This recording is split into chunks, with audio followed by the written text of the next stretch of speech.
So this evening, our masterclass is called Every Child Wants Their Dad to Be Their Superhero. So if you are a dad on the call, please go, yes, I want to be my child's superhero, or I am my child's superhero, or I'm working towards being my child's superhero. We want you to be able to connect with your kids in a way that brings out their best and your best as well, because really that's what it's all about. So I want to really acknowledge you for being here live tonight or on the replay. I want to encourage you to participate and play all in. So please post comments, in Facebook. Andrew will read out the comments on Zoom because for some reason I can't see them. And on the Facebook page as well, that would be awesome. So why are you here? So whether you're here live or whether you're catching the replay, if I had a magical parenting wand, and I actually do happen to have one here, my beautiful rose quartz and garnet parenting wand. If I had a parenting wand that would, what would you most love for us to be able to magically do or solve for you? So once again, if you're on Zoom or if you're on the Facebook page, pop in the comments. What would you love for us to be able to solve with you? What would you most love to get out of this masterclass? So if you've giving your time up to watch this, what is it that you would love to most get out of this masterclass? So what are we going to cover in this masterclass? So we're going to cover our family's journey. So Andrew's and my family's journey, and I'll introduce you to Andrew shortly, and why we're so passionate about helping families to enjoy happier and healthier children and relationships. We're going to have a very powerful share from Andrew and the dad's perspective around parenting and happy and healthy relationships. We're going to have some awesome shares from Kerry and from Freddie and from Brian as well. They'll be coming in via video from the States. And how I was introduced to the Nurtured Heart approach, which is what I'm super passionate about. What is Nurtured Heart approach and how can it help all of your relationships? We're going to have some amazing testimonials from those dads, and then what we can offer you if you want to learn more and strengthen your relationships, not only with your kids, right, but with your partner, the other, family members or people of influence in your life. And we've got some great prizes to give away as well. So for those who stick around to the end, we are going to be doing a prize draw. So whether you are on Zoom or, excuse me, or whether you're on Facebook, if you're on Zoom, we can see you, but if you're on Facebook, you're going to have to type in, hi, hello, I'm here, something like that, so that we know you're here, so Andrew can be collating all the names for the prize draw at the end. So we're going to have a great giveaway of a 50% discount voucher for one of our courses, so that will be many, many, many hundreds of dollars of value there, 2 one-on-one consultation calls with myself, and also a $75 supplement voucher from Naturopath Nathan. So that's pretty exciting, and all you need to do is stick around to the end to go into the draw for one of those. So if you don't know who I am, welcome. I'm Lillian. I'm a parenting strategist. I'm a mum of 2 amazing adult sons. The youngest, who is really the topic of all of the work that I do, who was a very challenging child/teen. I'm a primary school teacher, so I have a degree in the Bachelor of Education. I have what I call a pseudo degree, that I made up degree in TTP, which is tried and tested parenting. And maybe some of you other parents out there have a similar degree. I'm a parenting strategist and coach for well over 20 years. I'm the author of 6 books written between 2003 and 2013. And for those of you who actually registered this evening, you will actually get a digital copy of all of those just as a gift and a thank you from me. I'm a Nurtured Heart Approach Advanced Trainer, which is something I'm super, super passionate about. I'm a seminar and workshop facilitator. I've done hundreds and hundreds of seminars and workshops over the years, over 20 plus years of doing this sort of work. I'm a parenting specialist. I used to be on a regular radio show in Brisbane. That was, a few years ago, but I did that every week. I had about a 5-minute slot on radio every week. I've been featured on TV several times, in many magazines and newspapers back in the days. and more recently been asked to speak in parenting summits and podcasts, etc., all around the world. So I get around. So our story. Now, you might think, well, what has my story got to do with you? You're here tonight to find out how to be a better, a better parent and a superhero dad if you're here as a dad. But it's really important to understand why I'm so passionate about this and where our families come from. So, my heart really is in this to help you and to help other parents as well. So I have 2 adult sons in their late 20s and 30s. And our second son was born 7.5 years after his big brother, Nathan. And Nathan was a very quiet and passive child. So we kind of had this first, really quiet and passive child. Then along came his little brother 7.5 years later. It was a big shock. It was a very, very stressful birth. And he came into this world with, let's just say, a big bang, literally. We had challenges from birth, with him. He was irritable. He screamed all the time. Basically, if he wasn't breastfeeding or sleeping, he was screaming. He was very unsettled. He didn't sleep well. He was an unhappy baby. So we had an unhappy and stressed baby. We had an unhappy and stressed big brother. And we had very, very, very stressed parents. If you can relate to being a stressed parent, please do pop in the chat box or, on the comments, let us know if you can relate to at any time in your parenting being a stressed parent. Okay, so what happened in childcare? So our son we lived in a large country town back in the day. And there were 5 childcare centres in our town. And he actually got a stint in all of them, not because we wanted to check out 5 different childcare centres, but basically because he was either asked to leave or we felt compelled to take him out because of negativity and feedback from the carers and the parents. He was diagnosed by a paediatrician, a psychologist and psychiatrist with childhood depression, and then also was diagnosed with ODD, which is oppositional defiant disorder, ADHD, which is attention deficit hyperactivity disorder, all before he even started school. So can you imagine that? And the sad thing is that medications were recommended by all. So that wasn't a great place, to be in at the time. Not for us anyway. It wasn't the course that we wanted to take. So this is a typical day for him in childcare. Now, I'm not going to read through all of that, but if you can see that on your screen there, this week we had this communication book at this childcare centre, and sadly, 95% of the interactions in the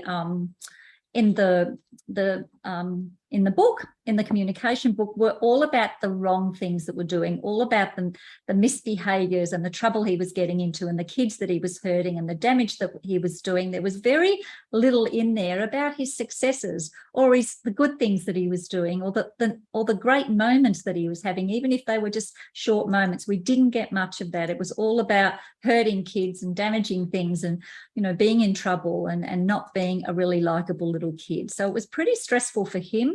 And it was definitely stressful for the other kids in the centres and for the carers who were doing their very best.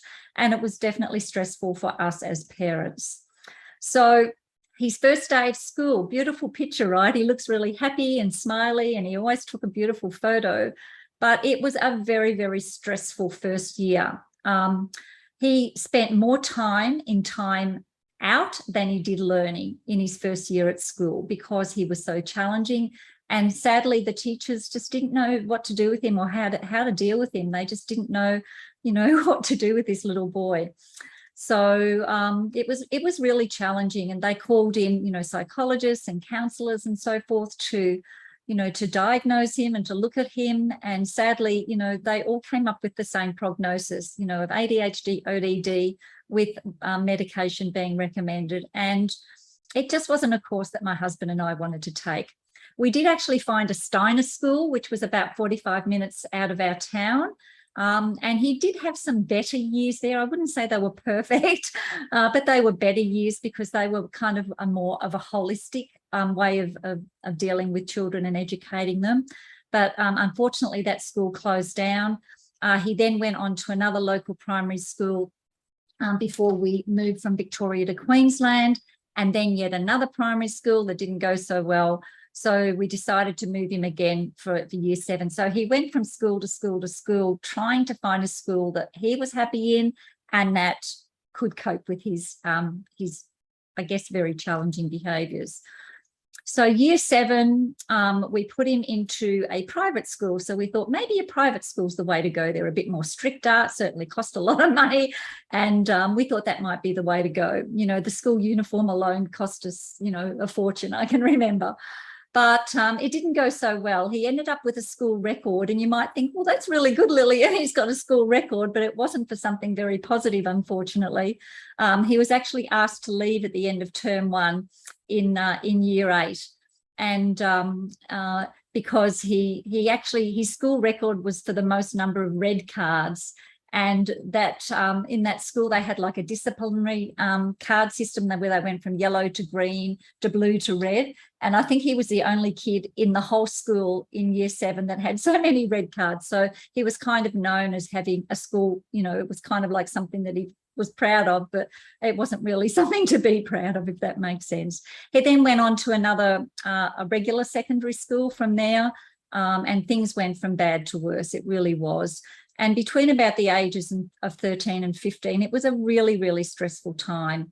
And if I was to say in my 62 years of living, that those 2 years were probably the most stressful on all of our relationships. It was really, really tough.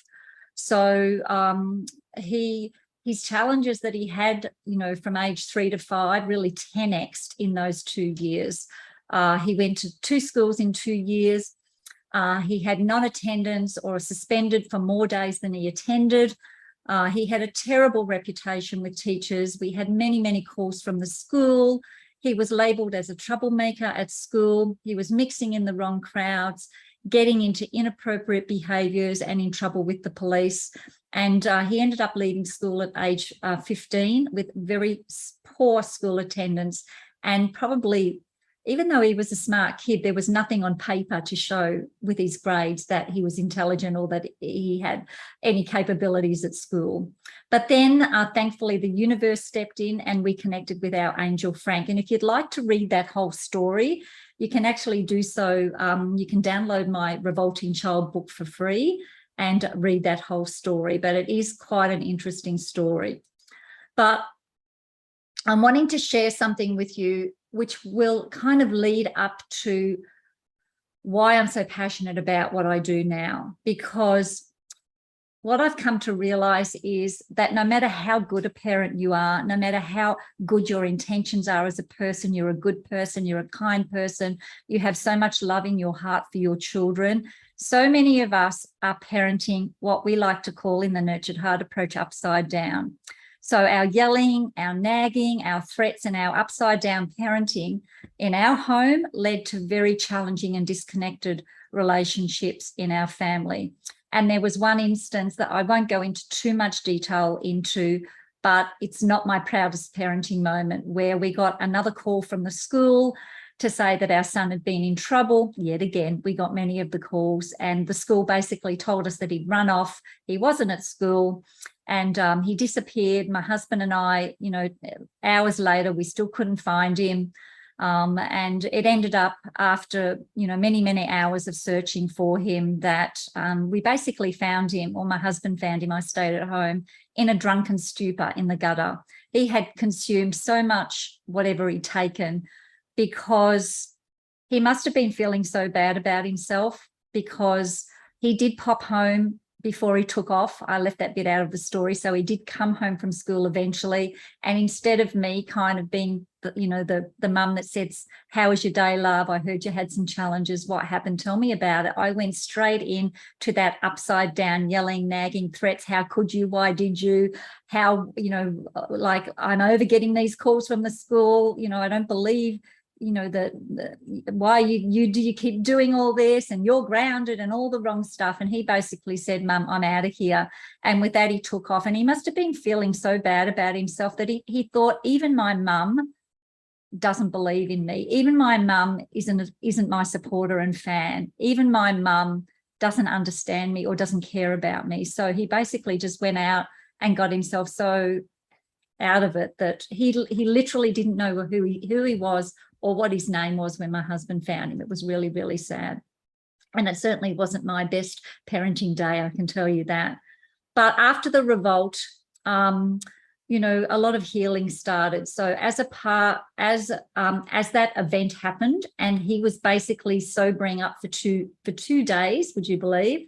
We consulted with our then parenting coach, who we call our angel, Frank, and he coached us on how to deal with it in a very different way than we would have normally dealt with it. And certainly a different way that I would have normally dealt with it. And it was the beginning of our healing, because our son saw us from that moment on as, you are our biggest supporters and fans. You know, he was expecting to be grounded, to be in so much trouble, but we just wanted him to know that we were there for him. And no matter what he'd done, no matter, you know, what trouble he was in, that we were his biggest supporters and fans. And it really was the start of our healing. You know, he started to mend his relationship with his big brother, Nathan. And because they were 7.5 years apart, and our eldest son was very kind of quiet and compliant and cooperative sort of kid. And then, you know, this younger brother came along who was always, you know, in trouble, but he was always taking up our time as parents, because Nathan was the good kid, I guess. And, you know, he didn't get much attention and relationship and connection that he deserved, sadly. And there were a lot of negative effects from that as well. I won't go into that tonight, but a lot of sad things happened because of our upside down parenting. So this is why I'm so super passionate about sharing this with families. And it's not just the kid who might be a little bit more intense or challenging that we have to focus on, but we have to focus on beautiful connected relationships with all of our kids.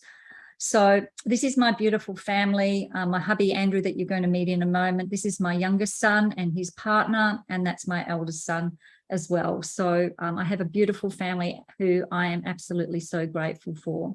So I'm going to bring my husband Andrew on now. I'm so grateful that my husband actually stood up and took some initiative in his parenting.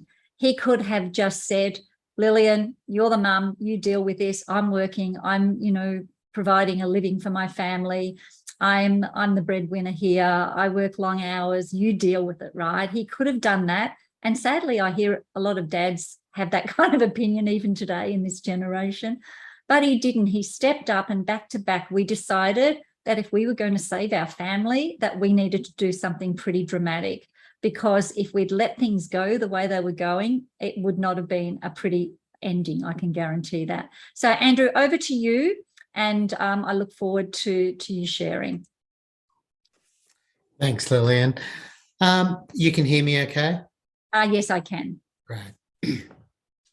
I guess one of the first things we learned was the meaning of unconditional love.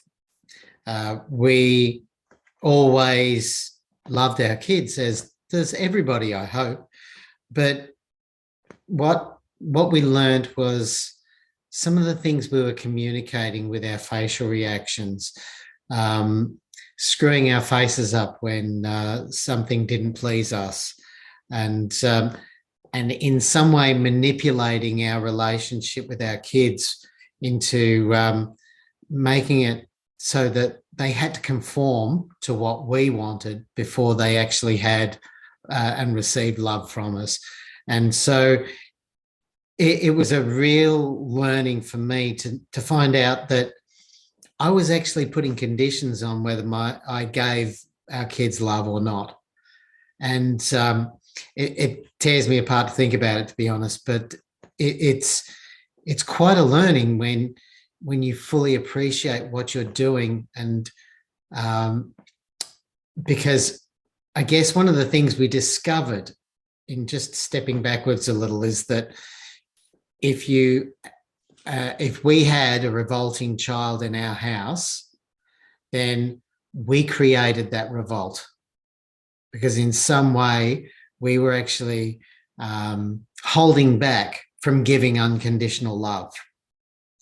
And so we learned to make sure that we were communicating love in every transaction, every communication that we had with our boys had to be based on love. And although to somebody from the outside, because it's so easy to point at the hyperactive child and say there's something wrong with them, but to take on responsibility for changing and improving that relationship by saying that we share responsibility for creating this revolt was actually really quite empowering. Lillian and I found it liberating to have something that we could do to actively work towards fixing the situation that we created. So what did we learn? We learned so much over a 2-year period in coaching with a parenting coach. But everything that what we learned was to communicate love in every single communication and to never put conditions on that love in any way, shape or form. Here we are. I love these photos. Because it wasn't this way 15 years ago. You know, if I had left it with Lillian, then maybe she'd have great relationships with the boys, but mine would have been dashed to hell because of I needed to change the way that I was communicating. And I guess working in people's homes, we hear people listen to us and they're sometimes quite gobsmacked by the way that we communicate with each other. But absolutely everything that we say to each other is treating the other like a king. And that was one of our learnings, wasn't it, Lillian, that we were told that if we were willing to treat our son like a king for 2 weeks, he'd start reciprocating. And it was exactly right. It's from that point forward, everything changed. We just had to treat with respect, love, respect, and reverence as well. And no communication could ever be allowed to drop our affinity for either of the boys. How worth it was it? How do you think it is? I have this amazing relationship with our boys now. They're both amazing young men. And I know a lot of people say that about their kids, but damn, we're connected, you know, like I have the relationship that so few people have. And I got to tell you, we've worked actively to make it that way. It didn't just happen. Our upbringing didn't give us the tools that we needed to create that. And so we had to seek outside learnings. And it's really just through implementing the tools that Lillian teaches in her course on a day-to-day basis that we've managed to create this situation. Do you think it's worth it? Do you think, where do you think, or how do you think I would feel 15 years down the track finding out that I could have actually done something about it and I didn't? And so it was time to step up as a father, as a husband, as a role model in our household, and learn to communicate everything based on love. And I am still getting back so much more than I could ever possibly give out. I am so grateful for these learnings. Lillian, thank you. Thank you so much, Andrew. And I've got to say, I'm grateful for you. I'm grateful that you are that dad who did step up, who did decide that our relationships were important enough and that, you know, you valued, having the sort of family that you envisaged having.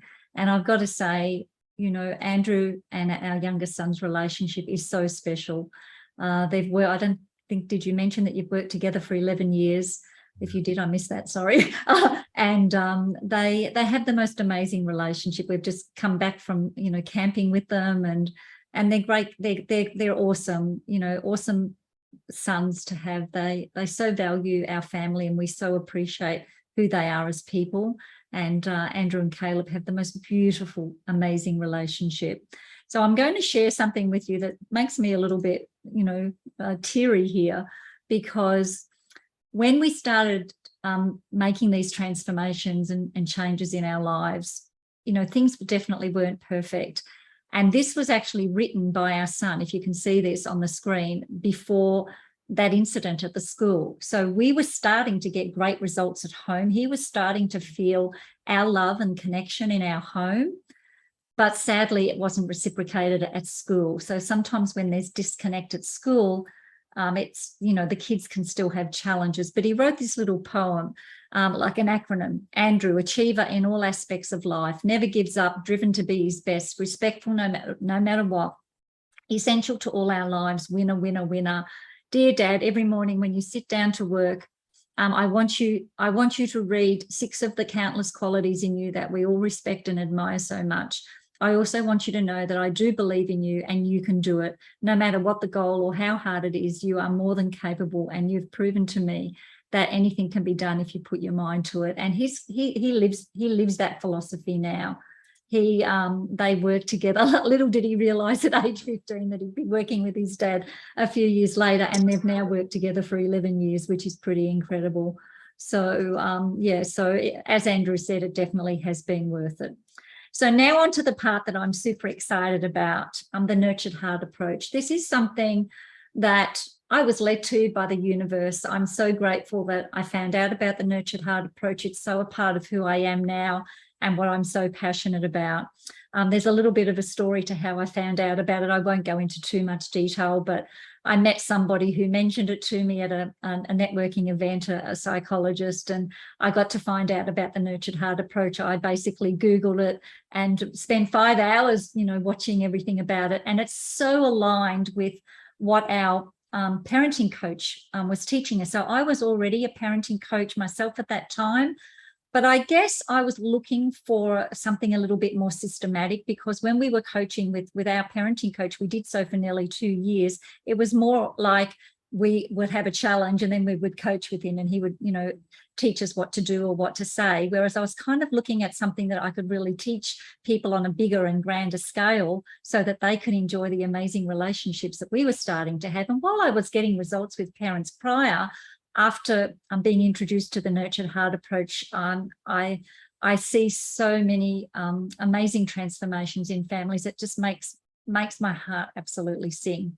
So I met Howie in March of 2014 when I did my first nurtured heart approach certified intensive training, and that was actually the first one that Howard did in Australia. So I'm one of the original Australian trainers.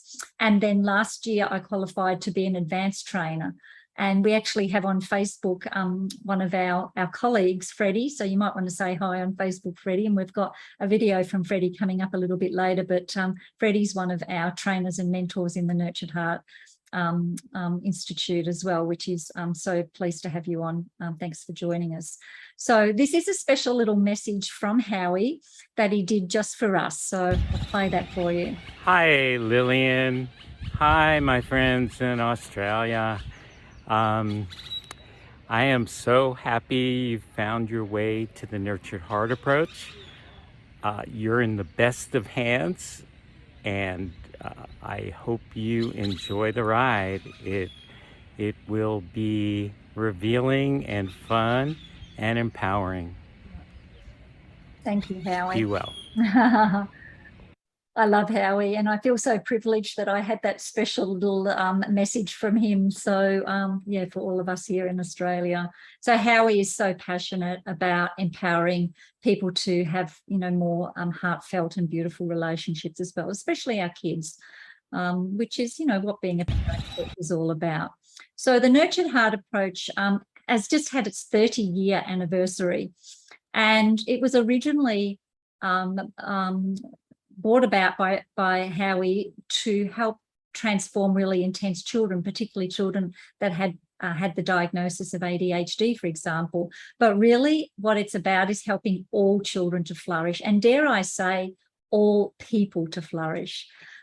It actually really is, it's more than just bringing about temporary change or, you know, solving parenting issues on the day. It's really about bringing across absolutely amazing transformations. It's really designed to awaken, you know, people, children, to who they really are as a great, amazing person. So it's just beautiful. So I'm actually going to bring on now Kerry. So Kerry is actually one of our dad participants in our current course. So Kerry and his is a husband to Rach, and Rach is a friend of mine. So I've only just recently met Kerry through Rach, and they've both been participating in our 24-week course, which we're at the tail end of. We've only got a couple of weeks to go.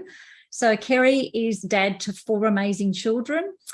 His eldest daughter, Katie, and 24, and Tyler, who's pictured on the right there, or on the left, sorry, of the screen, is 18. And Kerry says, are pretty much mostly neurotypical. But then he has also 2 beautiful little ones, Jackson, who is 5, and Corey, who is 3, and they are on the ASD spectrum. And so Kerry says we really need the nurtured heart approach to help with the relationships with the 2 littlies. So Kerry, please unmute your camera and please share with us, you know, what have you been learning? How has it been impacting your relationships with your kids? I've been reading all of your messages on our Facebook chat, and I feel so happy for you, you know, that your kids are really enjoying what you're learning in the nurtured heart approach. So over to you, Kerry.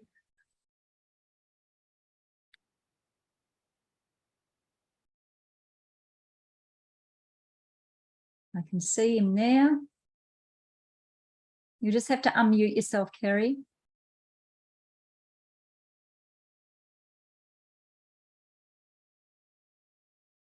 He is home alone with 2 littlies, so he might. Are you there, Kerry? We may need to move on, and I'm sure he'll come back to you. If you could just message Kerry, perhaps, Andrew, that'd be great. Will do. Thank you. And I can't open up the chat, Andrew. So if you could just let me just unmute and let me know if he comes back. Thank you. So we'll hear from Kerry shortly. So the nurtured heart approach core methodology is based on 3 stands. And, you know, if we stand for something, that means, you know, it's something that we're very purposeful about. And when we take a stand, right, we get clear, we get resolute, we're really precise about what it is we stand for. And we can't stand for something when we're wishy-washy. So what I love about the nurtured heart approach is it's based on 3 stands that we can be really strong and resolute about. So the 3 stands are stand 1, absolutely no, stand 2, absolutely clear, and stand 2, absolutely yes. I'm getting ahead of myself, and stand 3, absolutely clear. Now, I'm not going to have a lot of time to go into detail this evening because this just is a masterclass, but I'm going to run through to give you as much of an idea as I can this evening. So stand 1, absolutely no. And this is where I was failing terribly in my parenting prior to learning this. You know, stand 1 is I refuse to energize negativity. I will not reward negativity, which are disruptions or outbursts that distract children from their greatness, with elevated energy connection or relationship. And I'll be intentional to watch where my energy is flowing. And we all know that saying, right? Where attention goes, energy flows and results show. Now, most of us parents, once again, with all the love in our heart, we are absolute masters at stand 1 because we are giving energy to the negativity. We're giving more attention and relationship and connection when kids are doing stuff wrong. And if you are being totally transparent and honest with yourself, and you think back over the last few days of your interactions with your kids, you know, did you give more energy and connection and relationship to when they were cooperating and doing the right thing and following rules and being compliant and, you know, just being a great kid? Or did you give more energy to when they were mucking up, breaking rules, squabbling, not getting stuff done right? Often we just do. We're never too busy, as Howie says, to give energy to the stuff that's going wrong, but sometimes we're too busy to come in and energize the things that are going right, or even the baby steps towards, which takes me to stand 2. So stand 2 is my favorite, absolutely, yes. So now that we've kind of established where we don't want the energy to flow, we now need to focus on where we do want it to flow, but at more beautiful heightened levels than ever before. So stand 2 is about absolutely yes to showing up in big ways when things are going right. So I relentlessly create and energize positivity and success. I energize and nurture firsthand experiences of success. I will work immediately to identify, describe, and express appreciation for steps large and small a child takes in manifesting his or her positive choices and intrinsic greatness. So this is something that our course participants really enjoy doing. And I will actively initiate opportunities for the children to be successful. So this is the part that I love, you know, because every parent wants to acknowledge their children's greatness, their integrity, their honesty, their kindness, their cooperation, their self-control, their resilience, etc. But sometimes, you know, when they are showing those things, we might give them what Howie, you know, calls junk food praise, a little bit of a pat on the back or a good job, well done, but we're not really telling them why what they're doing is so great, why that's showing that they're being respectful, why that's showing that they're being cooperative, why that's showing that they're a great team player, or that they're being kind or thoughtful to their brother or sister. You know, we need to water all of the things that we want to grow in our children, and that's what Stand 2 is all about. Now, we do teach 4 recognitions. Once again, I don't have time to go into detail about these, but there's active recognition, which is basically just looking and watching what the kids are doing and describing and documenting that. So they're seeing that we're noticing them, that we're seeing that what they're doing. The second one is experiential recognitions, which are really about looking at the behavior and then showing our appreciation of what quality that shows in them. So, you know, that shows that you are being very respectful in this moment. That shows that you are kind and thoughtful. That shows that you are being really cooperative and a team player. You know, we want to build up those things in our children, or what we call their portfolios or their inner wealth in the Nurtured Heart approach. And Lillian, sorry to cut in. Yeah. Kerry's actually there ready. He's back online now and can hop on whenever you're ready. I'll just finish this slide and then we'll go back over to Kerry. Thanks, Andrew. Appreciate that. And the third recognition is proactive recognition. So that's appreciation of rules not broken, which is interesting. I found that one challenging because often we don't, like, even the most challenging kid, right, can't be breaking rules 24/7. So we have to acknowledge when they're not breaking the rules. They could have been breaking, but they're not. So that's a really interesting one. I love that one. And the creative recognition is noticing and appreciating all the things that are happening in the right direction. Even sometimes the little baby steps, like we like to make miracles out of molecules instead of mountains out of molehills. So we've got a more positive saying there. So I'll just finish stand 3, Kerry, and then I'll bring you on.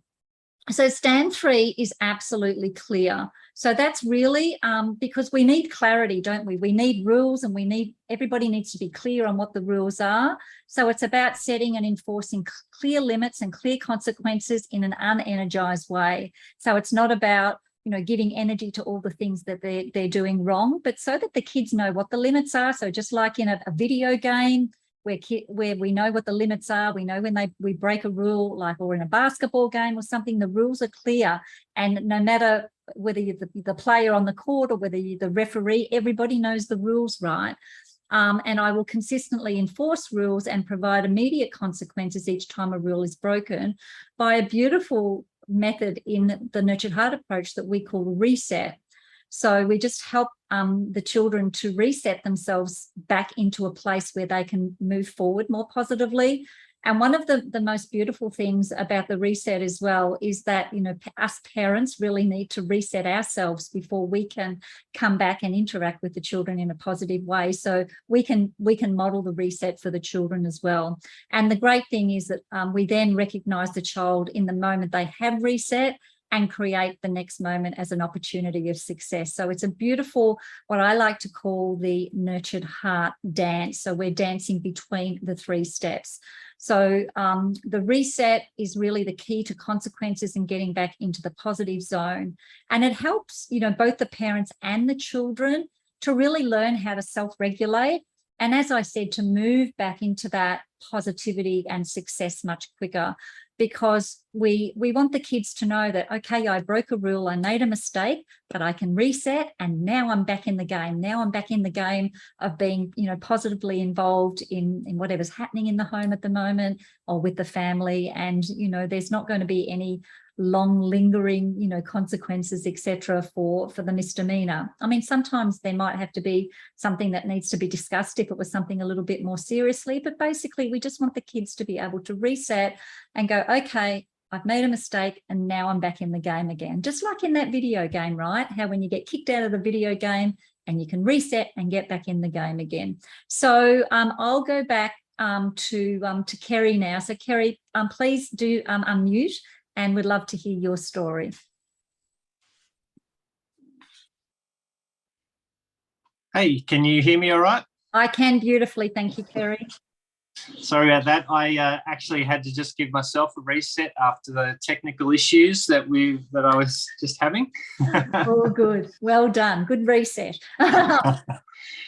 So, yeah, for us, everything we knew about parenting from raising our eldest 2 girls, so the 18 and the 24-year-old now, we kind of had to throw it out the window a few years ago. We decided in our ultimate wisdom to try once more to have a child, to have a boy, and that was successful. And we also had a little surprise then a couple of years later, another girl. Unlike our first 2 kids who were neurotypical, the new 2 are on the spectrum, autism spectrum. So that has all its own challenges. You know, they can be quite intense, and with our 2 at the moment being non-verbal, you know, we've got a lot of guesswork going on and lots of frustration. So my old ways just had to change because they just don't work with that kind of kid. So, you know, being the big, bad, scary dad, laying down the law and handing out punishments, you know, all that sort of stuff that, you know, a lot of us probably got when we were kids, just didn't work. So, you know, we had to try something else. And my wife did a lot of research, all sorts of things. She actually came across Nurtured Heart approach and really was keen on giving it a shot. So I thought I agreed with her to get in and give it a shot. And, you know, I wasn't sure about it at first. You know, it sort of sounded a bit woo-woo, tree-hugging sort of hippie kind of thing. But it didn't take long for us, or for me, to realise that, no, there's something about this. And, you know, it could help not just me, but the whole family. And for me, I really needed help like maintaining my coolness and calmness and not getting into that aggro kind of behaviour. And, you know, we just spoke about the reset. You know, I'm finding that really quite brilliant. I haven't completely mastered it all yet, but, you know, getting there. And, yeah, really stopping me from hitting that Hulk smash mode that sort of used to be a big part of the old parenting style. So it's helping not only with the 2 little ones, but also me and my wife and my elder kids and just, you know, people in general. And I think we're really lucky that we've sort of found Lillian and this approach while our 2 are still quite young. So hopefully they haven't developed too many bad habits or behaviours that we have to fix up. But I think, you know, bedding it in early is really going to be good for them. And, you know, Lillian's guidance, the course materials, the private chats, the Zoom calls, everything. I've actually gotten quite passionate about getting into it now and getting on for the calls. And and other people's experiences too, like the people that are learning with you at the same time. I find that invaluable. That's some of the best stuff as well. So I really do think it's a great, a great way of life. It changes your life. And like Andrew was saying, you're coming from love instead of the aggro, or, a lot of those old mistakes that we made. I think it's great. It just feels right for me. So I'm a big fan. Thank you, Kerry. I'm a big fan of you too. Kerry really has jumped all in with this, and he's really active in the chat. And I'm so proud of you, Kerry, for just really committing to your parenting and to your relationships. And Rachel's wife is actually a relationship coach, so it's pretty cool that that she's learning it as well and she's enjoying it. But Kerry's really like. You remind me of Andrew. Once you've made that decision to go all in, you're really going all in. So I really do want to acknowledge you for your greatness of commitment and dedication to your family. That that really shows me so much about your greatness and who you are as a dad. So thank you for sharing, Kerry. Much appreciated. No worries. Thanks. Thanks. Okay, and I think we have another testimony now from one of my colleagues in the States. I think he's in California, if I recall correctly. So Brian, like Kerry, has a son on the spectrum, diagnosed with autism. I think he's about 10 or 11. So Brian is a beautiful man. He's a loving dad, and he's a Nurtured Heart, a certified trainer.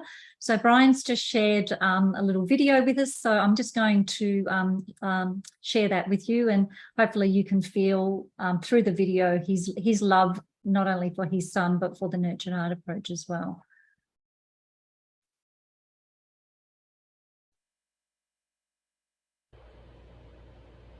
Hi, my name is Brian. I was introduced to the Nurtured Heart approach back in 2015. My son was born in 2011, and he was diagnosed with autism at the age of 2. And what I found was that the traditional approaches weren't really working. So I was on the lookout for a different strategy, and in 2015 I started working for a school for traumatized and special needs children. And on my very first day, I wanted to quit. I got spat on, I had chairs thrown at me, kids were running off campus. Any kind of behavior you can imagine, it was there. So at the end of the day, the teacher gathered all the students in, and instead of a lecture or a rehash of the day of what went wrong, she started what's called the greatness circle. And one by one, all the kids started talking about how they were grateful for Mr. Brian showing up that day and being there and helping them. And it was right then that I knew that I needed to stick around. So I ended up working that job for 2.5 years, and learned the Nurtured Heart approach from, believe it or not, a ex-military man. He was very down to earth and pragmatic in his approach, which really appealed to me because I am a man who's, for most of his life, worked with his hands. And if something sounds too far out there, then I won't use it. But he laid it out in a very clear and concise and understandable way for me. So my message to you, I guess, is if you're a parent of a child who's disrespecting you or throwing things at you, my heart goes out to you, and I've been there. I understand. And Nurtured Heart approach may not be the only way through this, but as far as I'm concerned, it's the best way. Many other traditional approaches, it's you can get the work done, but it's like trying to use a tool backwards. And if you've ever seen that, you'll know how frustrating it is. So if you can hang in there for about 2 weeks, get past the discomfort, it will be worth it. I can just about guarantee that. Sometimes it takes a little bit longer than 2 weeks, but generally speaking, 2 weeks in there, get in there like your life depends on it, and you will be rewarded. Thank you. Thank you so much for that, Brian. And it's interesting because Andrew said within about 2 weeks of changing his way of communicating as well. So if it only takes 2 weeks to change things, guys, you know, that's not a long time at all. So thank you so much, Brian, for sharing that all the way from California in the States. So Howie loves to teach the Nurtured Heart approach. He loves to tell stories, and I love learning through stories as well. I find that a lot easier to learn through stories.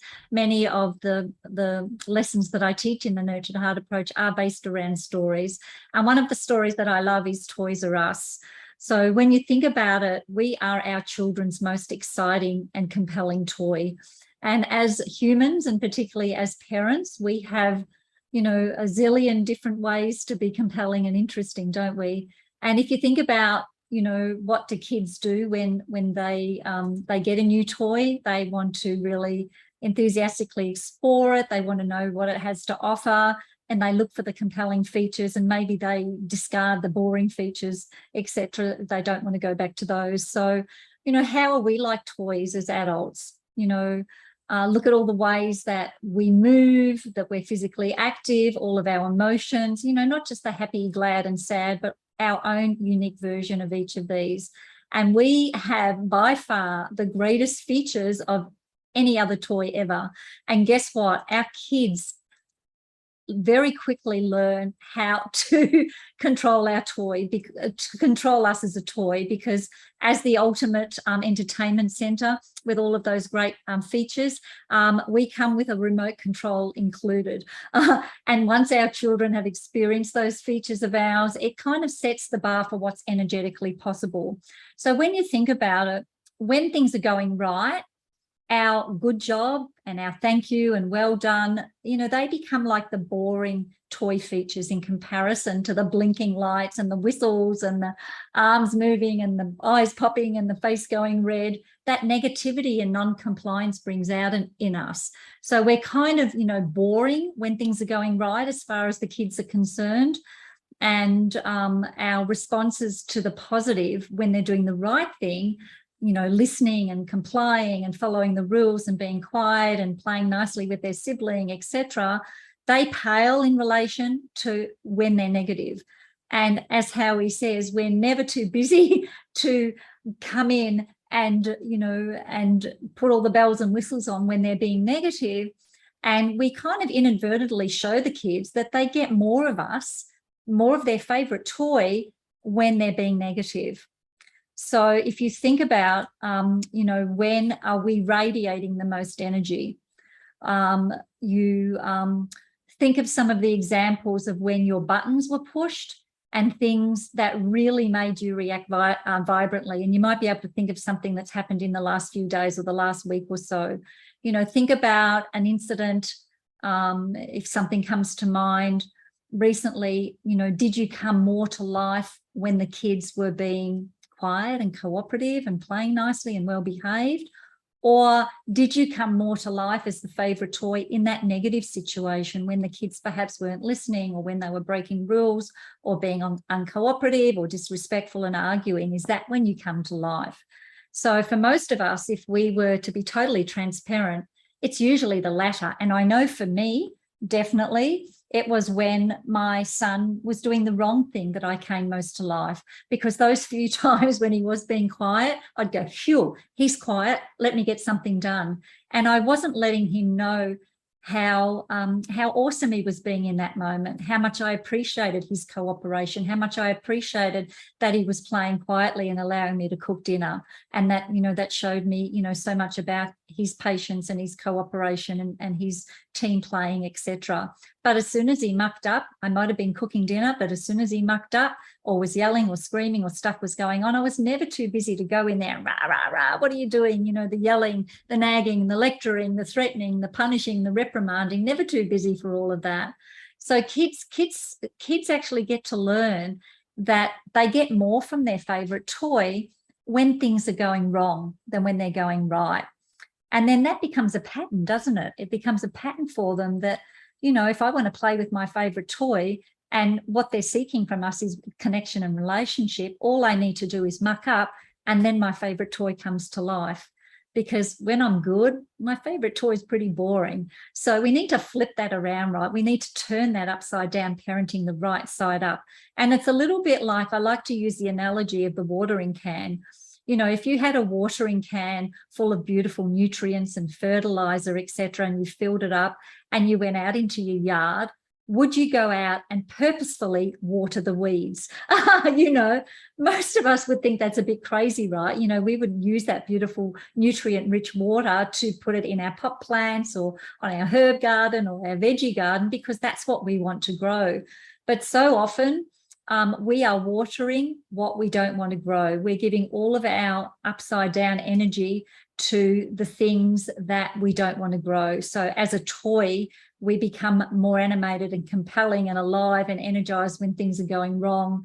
And as I said, that gets translated to the kids as energetically to feeling more loved and more valued and more celebrated when there are challenges and problems.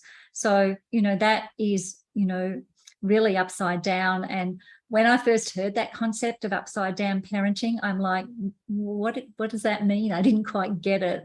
But boy, did it make sense when I thought about that, especially when I thought about my youngest son, who did demand so much of us, but he got all of that attention and energy and connection when he was doing the wrong thing. And then blessing when he was doing the right thing, he probably didn't get anything of us, or just a bit of junk food thrown at him. You know, a bit of junk food praise like thank you or good job or well done, but not really building him up as a person and building up his portfolio of greatness, which is what we should have been doing.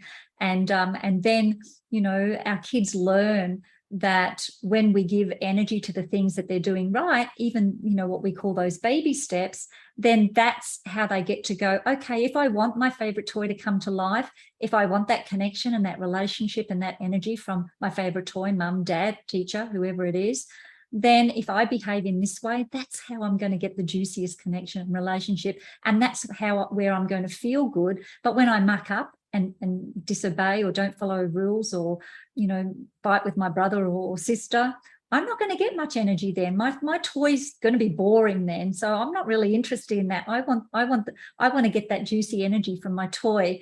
And they learn how to get that. You know, remember, they've got the remote control.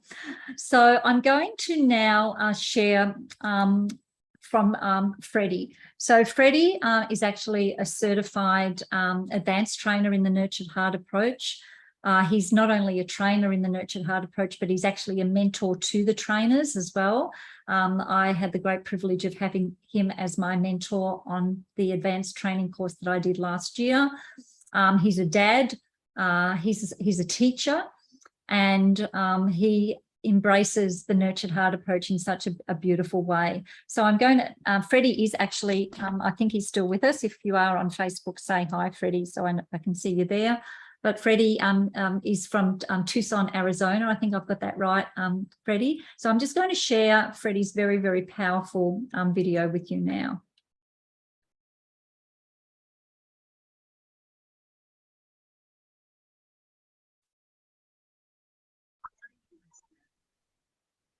Hello, my name is Freddie Mendoza. I'm so glad to be here talking about this particular subject, the Nurtured Heart approach, especially for men and for dads.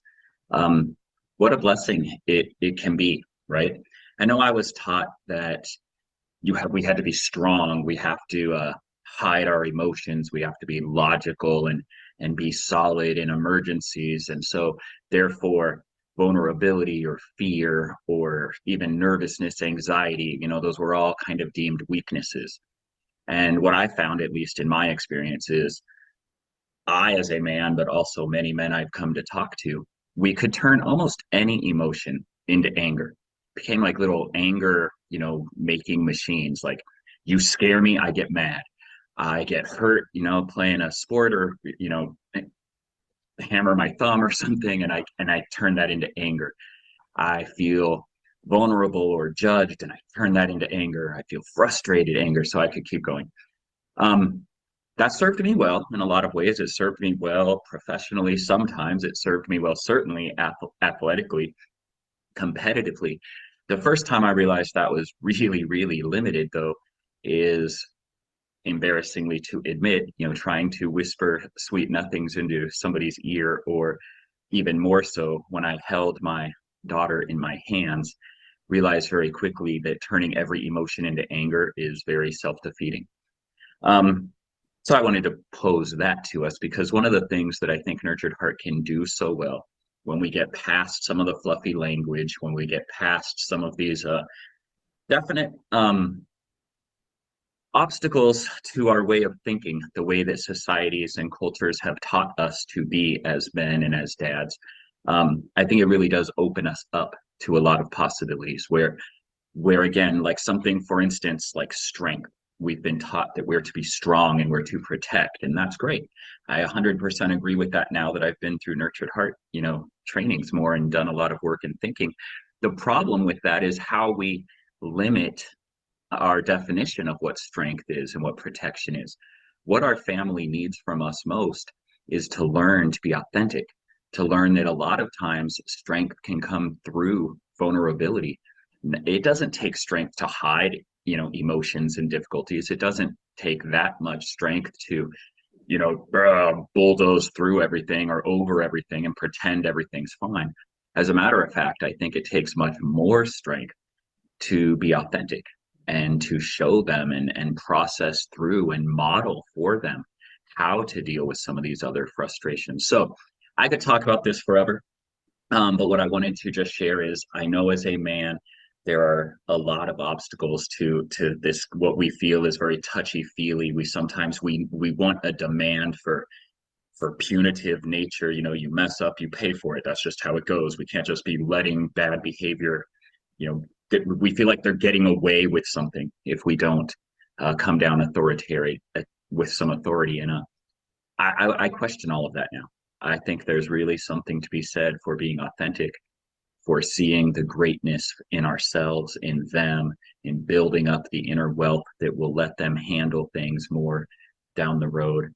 So I hope this is helpful. I would love to talk more or be of more help. I'm so happy you're here as men, listening to how the Nurtured Heart approach can make a difference. I think it really will. You got to go for it. You got to push out the negativities and fears and doubts and just really commit, but you'll see the benefit. You'll see the benefit pretty quickly. So I'm excited for you. Thank you so much, Freddie, for sharing. I love that you talked about, the tough guy and the vulnerability and so forth. And like even Kerry said initially, he thought it was a bit wishy-washy. And even Brian mentioned that as well. And Brian was taught by a military guy, right? So, get over the fact that you think it's wishy-washy. It really is all about, heart-connected relationships. And I appreciate you, Freddie. Thank you so much for sharing, and Brian as well. I'm sure you'll catch this on the replay. So thank you so much for joining us. And thank you for your commitment to being here at 3:30 a.m. in the morning. I wasn't expecting you on live, so that is fantastic to have you. And I value your commitment to be here. Thank you. So who, after hearing all of those amazing, testimonials from Andrew, from Brian, from Kerry, and from Freddie, who would love to really enjoy, especially if you're a dad listening in, but if you're any parent, right, who would love to enjoy a happier and healthier home and more loving and connected relationships with their children? Even if they're good, even if they're great, wouldn't you like them to be better? Wouldn't you like to notch that up even just another level? So, but maybe you could be in a situation like we were in when our son was, younger. So if you're sick and tired of the yelling, the nagging and the threats, which are the way that most of us, traditionally parent, if you crave a closer, more respectful relationship with your children, if you want your children to be both happy and healthy today and growing into their adult years, if you want to enjoy your day-to-day interactions with your children, or if you just want your kids to listen and just, follow simple instructions. If you want to know that when your kids have kids, when you're a grandparent, that you will be still super connected with the family, then you will really want to join us in our upcoming Nurtured Heart Approach course. It really is that important. So for those of you who did stick around to the end, you will go into the prize draw. So hopefully Andrew is now currently putting your names into the prize draw wheel, and we will announce those at the end. So you will go into the draw for one of 4 prizes, a 50% discount voucher for one of our courses. So that could actually be amazing if you win that and you would like to do our course, or otherwise you can gift it if you wish to. 2 one-on-one calls with myself, so just to really chat about your family and ask any questions and how I could add value to you improving your relationships with your family. And also a gift from Naturopath Nathan for a $75 supplement voucher. So Naturopath Nathan has his own range of supplements which are amazing, so that would be a great one to win as well. So my why. Now, hopefully you've felt my heart in sharing this evening, but my real why is my family. And, to think, as Andrew said, and Andrew, I might just get you to come back on screen. Let's see if I can, if we can have both of us on here. There we go. I'll say our why. I know it's definitely my why, but I'm pretty sure it's our why. Is our children. And if you can, have a look at, we have a greatness jar here. And if you can have a look at some of those notes, and these are coming from adult children, right? I see your amazing dedication to implement the Nurtured Heart approach to our family and transform all the families on our weekly call. I think that was from Nathan. I see your greatness of always making others feel special and included. My beautiful mum, I recognise your greatness in always being there for our family. We love you so much. They're like, I've got a whole big jar full of those, and that really is my why. Just having those beautiful connected relationships, with our sons. So I am actually, we are at the tail end currently of our 24-week Nurture Your Heart to Greatness rolling course. So for anybody who would like to join the course, you'll have access to 24 weeks of learning the Nurtured Heart approach. And as Kerry said, he really enjoys the interaction call. So we do 1 week of content, and then the next week is discussion and Q&A.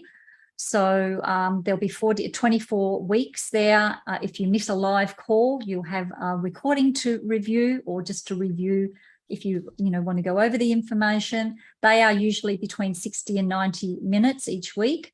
And so, it's many, many hours of rich content. You'll have access to learn from those in the group through prior discussion and Q&A sessions, which once again was what Kerry said he really enjoyed. There are 11 sessions are based directly on teaching the Nurtured Heart approach. We also have Naturopath Nathan, who comes in and does 3 sessions on the physical and emotional health and wellness aspect, which is once again really, really important, because let's face it, parenting and happy and healthy children is very holistic. Each fortnight, you can join in the live and interactive online session with the Q&A or Ask Me Anything discussion.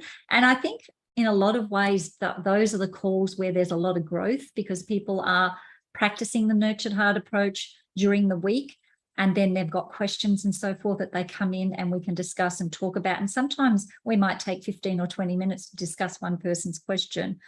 So you get a 60-page course workbook to print off, and also for your note-taking and home play activities. You also get the 140-page hard copy of Transforming the Intense Child, which is written by Howard Glasser. You get a one-on-one hour personalised coaching or mentoring session with myself to be used during or at the conclusion of the course. And you get a one-on-one consultation with Naturopath Nathan as well. So, and all of the recordings will be available in a course vault that you'll be able to access at any time moving forward. So this course is normally $2,777. That's AUD. So I know we've got some people from the US there, so you'll have to do your own conversions. So $2,777.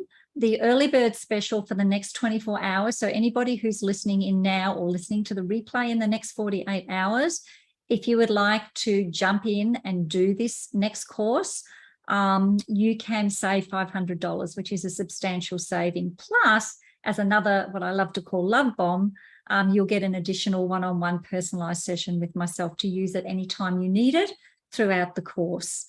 We do have payment plans as well. So you can see the payment plan there. There's an early bird payment plan. So if you decide in the next 48 hours, the early bird payment plan reflects the reduced price of the early bird special. And then there's an after early bird price as well. Now, if you are listening in and you have an NDIS plan, we do work with NDIS plans. So anybody who has an NDIS plan that is compatible with what we do here, we would love to talk to you as well. So yeah, just feel free to contact me via email or via Messenger on Facebook or however you would like to contact me. I'm really happy to chat further with you in the next 48 hours if you've still got some questions. So you can visit our website at parentsupportnetwork.com.au for some more information. And there's my email address for those people who would like to take advantage of the early bird offers, or if you'd like to catch up for a chat in the next couple of days to ask questions or to, tell me a little bit about your family to see if we feel that, it's a fit, then I'm really happy to do that. So be sure to reach out ASAP because, yeah, we've only got 48 hours if you want to save for the early bird special. So yes, if you'd like to book in that call, yeah, please do email me. Obviously, we'll only have limited time and spots available there. So my big why, and I'm going to finish with this story, and hopefully Andrew will be ready for the Wheel of Prizes draw after this. So my big why actually came, and I've told this story many times. So if you've been on another masterclass or if you've heard me before, this is the story that really, I get emotional, but it's the story that is really why I'm so passionate about what I do. So can you imagine what Andrew and I and our family went through from the time our son was born until that big revolt, right? It was pretty stressful. It was pretty traumatic, to be totally transparent. And then when we met our parenting mentor and we learned all of these ways of communicating and relationshiping, it transformed our family in a way that was just so amazing. Like, we really thought we were going to lose our son. He was going to be out of the home. He was in trouble with in all sorts of ways. But when we had this transformation, it was so incredible. And I've written 6 books for those of you who don't know. And let me just grab this one. My favorite book, The Revolting Child, A Blessing in Disguise. I wrote this in 6 weeks because I was so passionate about sharing this story. I actually had to get permission from my husband and my 2 sons to write this because I said, I really want to share the whole story. I really want to tell all of the negative, disempowering stuff that I did, the things that I was embarrassed about, the failure that I felt as a parent. I'm normally a really positive person, so it was hard for me to kind of share these things. But this is our story from from my son's birth right through until he was just short of 16. So you can actually download that for free at my website if you'd like to read it. Or actually, if you've registered, you're going to get that for free anyway. And we were invited to do a couple of book launches. So I'm getting to this story. And in the second book launch, the people who organised it actually said, would your son be willing to come along? We would love to hear from him. And I'm like, oh, I'm not sure. He's just turned 16, and he might or he might not. I'll ask him. So anyway, I did ask him, and he knew how important it was. He wanted to help us share our story and to help other families because he was feeling so grateful for the results that we got in our family. Anyway, Andrew and I spoke for however long it was. It was about 200 or so people there. And at the end, we had a Q&A. And this guy actually put his hand up and said, I've heard your story, Andrew and Lillian, I'd love to ask your son a question. And I'm like, okay. I kind of looked at the back of the room and he kind of shrugged his shoulders and he stood up. And the guy asked the most simple but profound question. He said, Caleb, we've just heard your parents' story. We've heard where you were at just 10 months ago. So what was it that actually took you from where you were? I might actually just stop sharing that screen. What was it that actually took you from where you were 10 months ago to where we see you today? And I'm like, oh my gosh, that is the best question ever. My ears were like, flapping. I'm like, what a great question. And I could see his mind tick over for just a few seconds. So what was it that took you from where you were to where you are now? I'm going to hold my hand on my heart for this because my heart's pumping. He said, when I saw the effort that my mum and dad went to be the best parents they could be, I just wanted to be the best son. And let that sink in. The effort that you put in as a parent, your kids notice. They see you. So no matter how tough things have been, if you start taking steps towards being a better, more connected parent, they are going to notice. And even sometimes when they screw up their face, when you say positive things and they're like, what are you on about, mum or dad?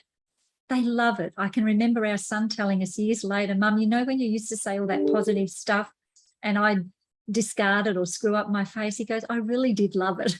Like he admitted it later. So he wanted to be a better kid because he saw that Andrew and I were committed to being better parents. So if that's not incentive enough, I don't know what is. So that's it from me. Thank you so much, everybody, for joining us this evening. I appreciate you being here. I appreciate everybody who shared with us this evening. And I thank you from the bottom of my heart.